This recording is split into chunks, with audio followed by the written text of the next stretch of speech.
of Assembly members are here. Thank you for being here. This is an important issue. Voting Rights Act, an important issue.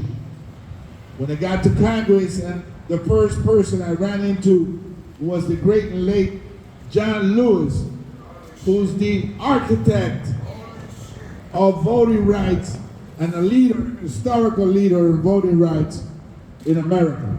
Prior to the Voting Rights Act, states were involved in two practices. American Latino voters, so that you would only get one representative, or they will crack a district in half and prevent you from getting neither. And this was a traditional discriminatory practice that was put in place in many states across the nation. And that's why government was not representative of the people and the community it's supposed to serve. That changed with the Voting Rights Act. The Voting Rights Act gave a clear field, a balanced field, to ensure that discrimination did not prevent people from getting just representation. And so this decision by the Supreme Court deals a deadly blow to the movement forward for voting rights. It will allow states to go back to cracking and packing.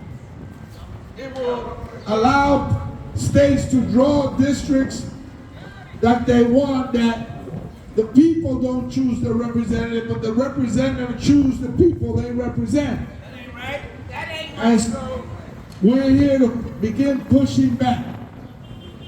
And whether it is at the state level with both these assembly members, we will push back to ensure that the measures are taken up by New York State to ensure that these discriminatory practices don't get a hold of our representation.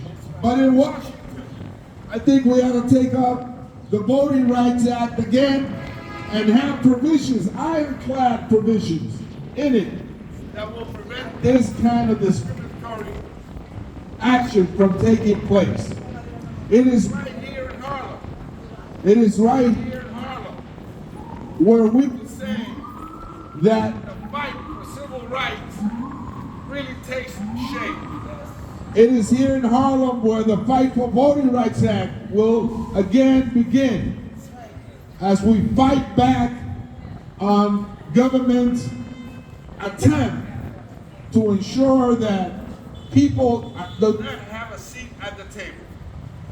And so, as Shirley Chisholm said, if you don't have a seat at the table, you bring a folding chair. That's all right. And if you're not at the table, you're on the menu. That's right. Say that again. Nobody wants to be on the menu. And it starts with voting rights.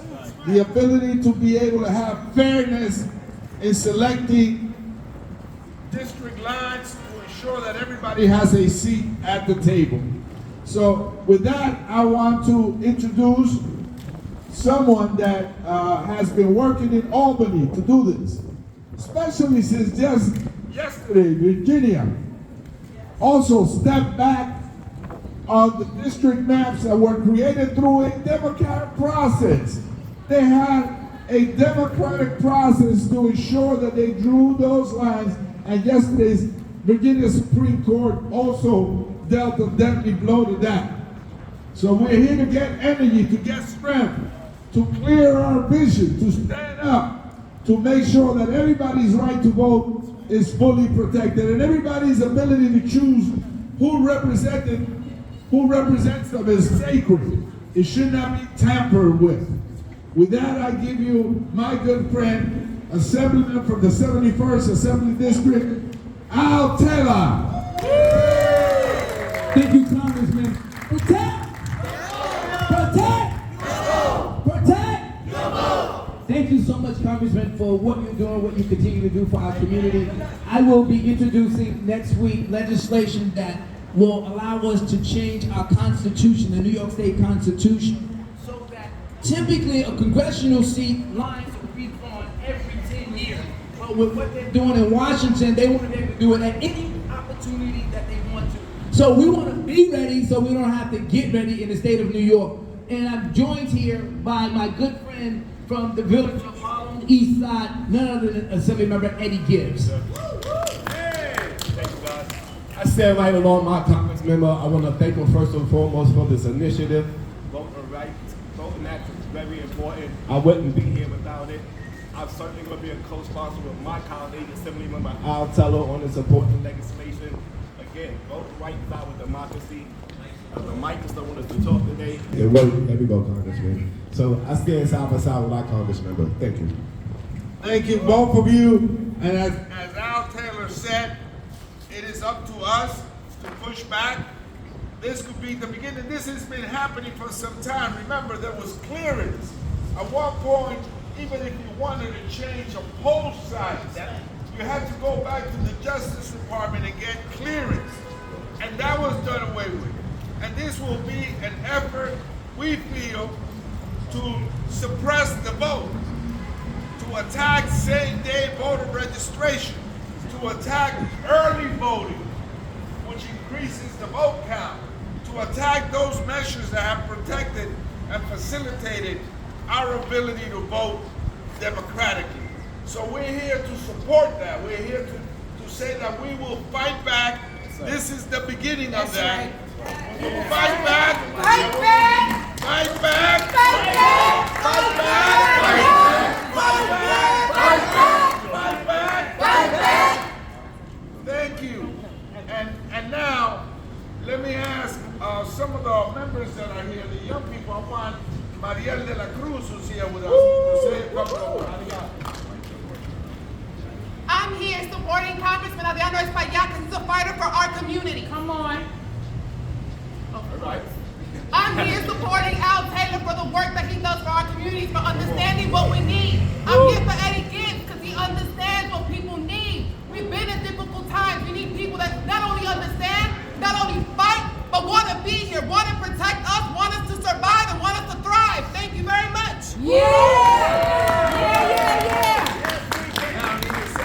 And now we're going to hear from Nina Saxon from East Harlem. We have to vote. We have our people. We support the Congressman Adriano Espaillat because he's doing the fight in Washington. We have to protect our vote for those that come before us, for our seniors, for those that are younger than us, those that don't have a voice. We have to fight back. I need all my people here. That's East right. Harlem, Central Harlem, West Harlem, Washington Heights, the Bronx. Stand up, protect the vote, support our Congressman Adriano Espaillat.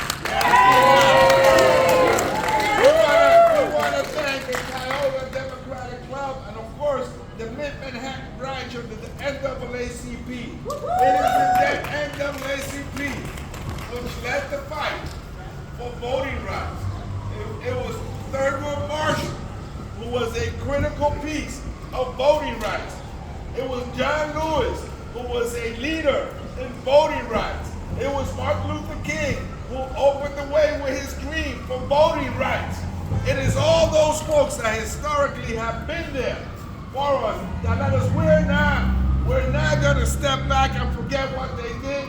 We're going to continue to move forward in that same direction to protect the sanctity of each and every one of your votes.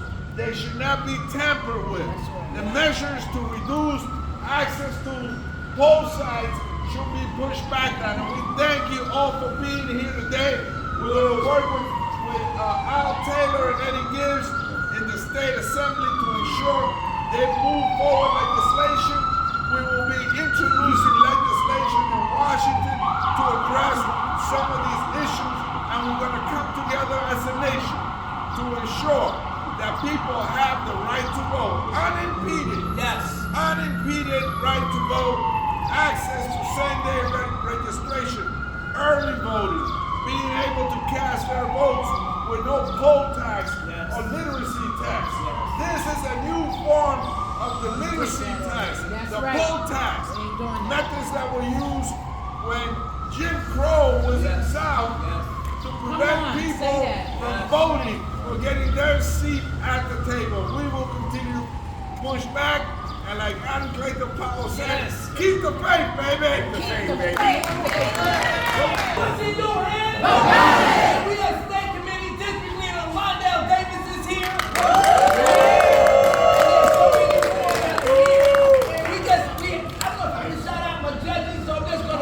There are some here, but they are citizens and residents of this community, and they are concerned. That's right. So, protect